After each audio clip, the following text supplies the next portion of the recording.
প্রেম কাকে বলে আমি বুঝি না। গল্পে অবুঝ বালিকা। গল্পের পর্ব ৬। সবার সামনে রাফসান নীলাকে বলে, কেন বিয়ে করবে না আমায়? নীলা বলে আমি শুধু আপনাকে না, কাউকেই বিয়ে করব না। রাফসানের মা বলে, কেন? নীলা বলল, আন্টি আপনি তো জানেন মা আমাকে দেখতে পারে না, ভালোবাসে না, কিন্তু আমার দাদু সে তো আমাকে অনেক ভালোবাসে। আমি আমার দাদুকে বলেছি আমি ডাক্তারি চান্স পেয়ে কয়েকটি ছাত্রী পড়িয়ে টাকা রোজগার করব। আমি আমার দাদু একসঙ্গে থাকব। আন্টি আপনি তো জানেন না, মা শুধু আমাকে না, দাদুকেও কষ্ট দেয়। এখন আমি নেই, আমার দাদুকে না জানি কত কষ্ট করতে হচ্ছে। নীলার কথা শুনে সবাই অবাক হয়ে যায়।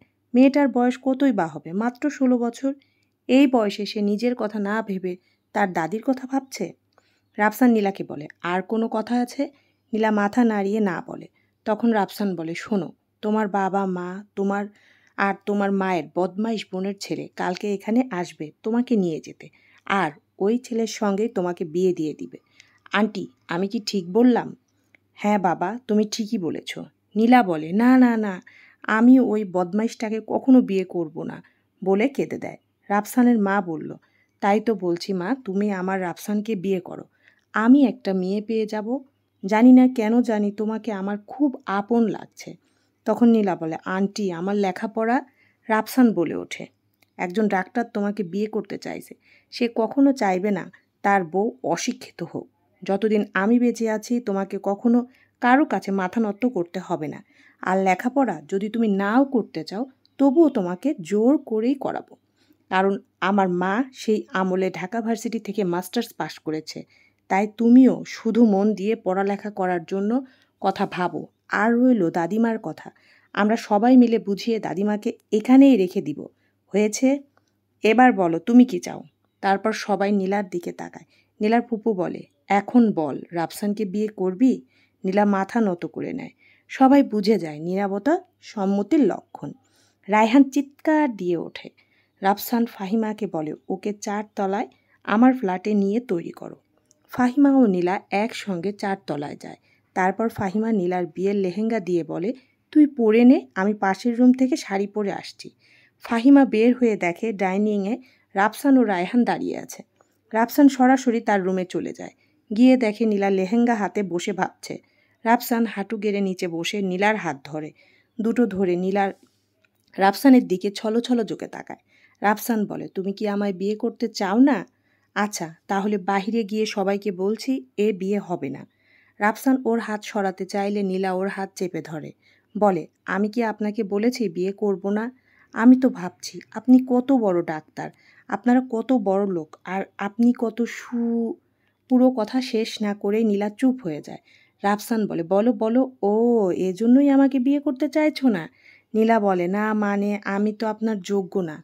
রাফসান নীলার মুখটা 2 হাতের মধ্যে নিয়ে বলে, জানো আমি কখনো প্রেম করিনি।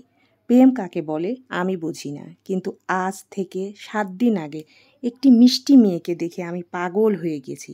তার ফোলা ফোলা চোখ, লাল নাকের মাথা, কাঁপতে থাকা ওই ঠোঁট আমাকে পাগল করে ফেলে। আজ 6 রাত আমি ভালো করে ঘুমাতে পারি না। ঘুমালে তোমার চোখ আর ওই কাঁপতে থাকা ঠোঁট আমাকে বড্ড কষ্ট দিচ্ছে অবুঝ বালিকা। তোমার কাছে আমার একটি চাওয়া, তুমি শুধু আমাকে ভালোবাসবে। আমার ভালোবাসায় আমি কারো ভাগ দিব না, এমনকি তোমার ছেলে মেয়েদেরও না। নীলা লজ্জায় লাল হয়ে যায়। নীলাকে লজ্জা পেতে দেখে রাফসান নীলাকে জড়িয়ে ধরে বুকের মধ্যে। নীলা রাফসানের বুকে মুখ লোকায়। তখনই রায়হান একটি ছবি তুলে বলে, হাউ রোমান্টিক। রায়হানও ফাহিমাকে দেখে নীলাকে ছাড়ে না, বরং বলে, এখানে কেন তোরা? এখান থেকে যা। আমি আমার হবু বউয়ের সাথে প্রেম করছি, নিজেরা তো 1 বছর ধরে প্রেম করছিস, তখন কি আমি ডিস্টার্ব করেছি তোদের? রায়হান বলে, ঠিক আছে তুই তাহলে মন ভরে প্রেম কর, আমি কাজীকে বিদায় করে আসি। রাফসান বলে, এই না না না। তারপর নীলাকে এক হাতে ধরে রেখেই ফাহিমাকে বলে, ছোট আপু, পার্লার থেকে এক্ষুনি লোক চলে আসবে, তুমি অবুঝ বালিকাকে ভালো করে সাজিয়ে আমাকে ফোন দিবে। আমার বউ প্রথমে আমি দেখব। রাফসানের কথা শুনে রায়হান হো হো করে হেসে দেয়। ফাহিমাও মিটি মিটি করে হাসছে। নীলা লজ্জায় তাকাতে পারছে না। ঠিক তখনই কলিং বেল বেজে ওঠে। রায়হান চিৎকার করে বলে, কে?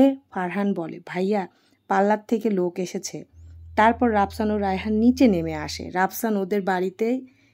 রাফসানদের বাড়িটা এতক্ষণে আলোতে আলোতে ভরে গেছে। রাফসানের বাবা পুরো বাড়িটা লাইটিং করেছে নিচে।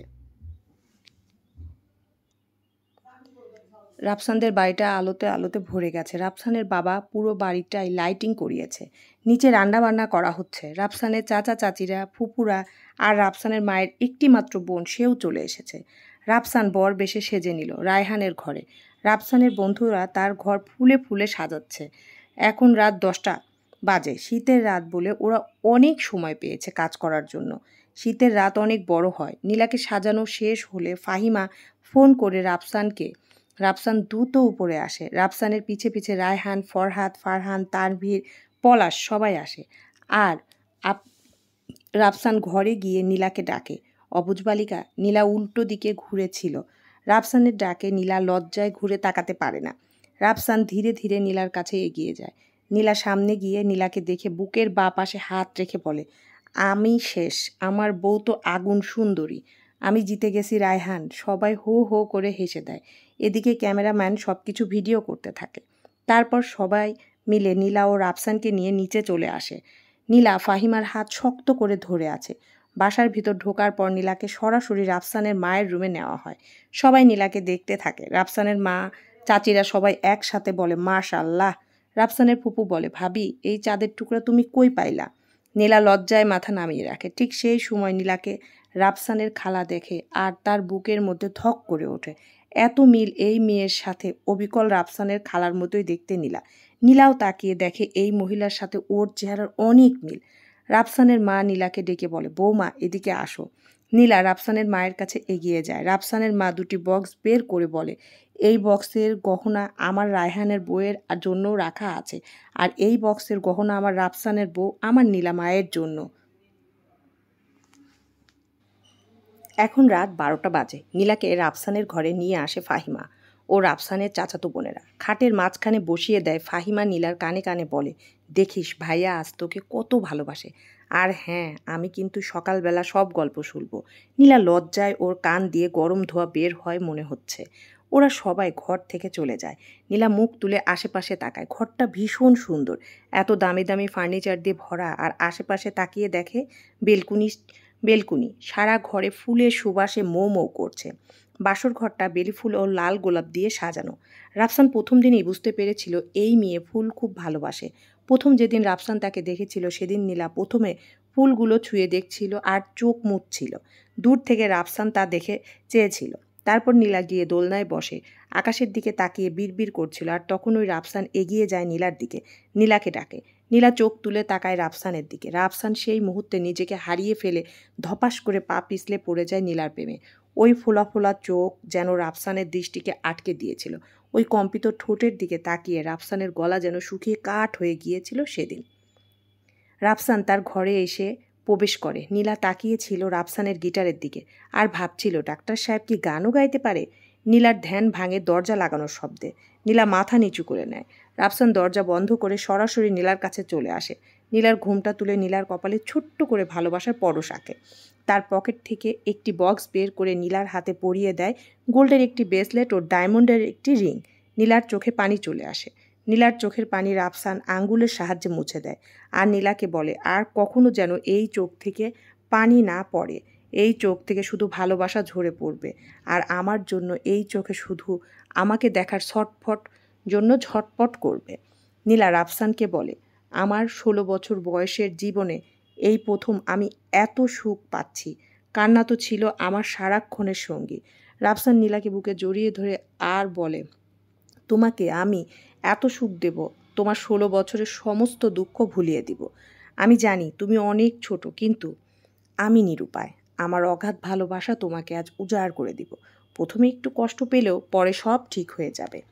রাফসানের নেশাভরা কণ্ঠে এ ধরনের কথা শুনে নীলা রাফসানের বুকের মধ্যে লুকাতে চায়। রাফসান বলে, অবুঝ বালিকা, আজ আমাদের বাসর রাত। আজ আমি তোমাকে সম্পূর্ণরূপে চাই। আমার ভালোবাসায় কোনো ছাড়াছাড়ি নেই। চলবে। প্রেম কাকে বলে আমি বুঝি না। অবুঝ বালিকা পর্ব 6।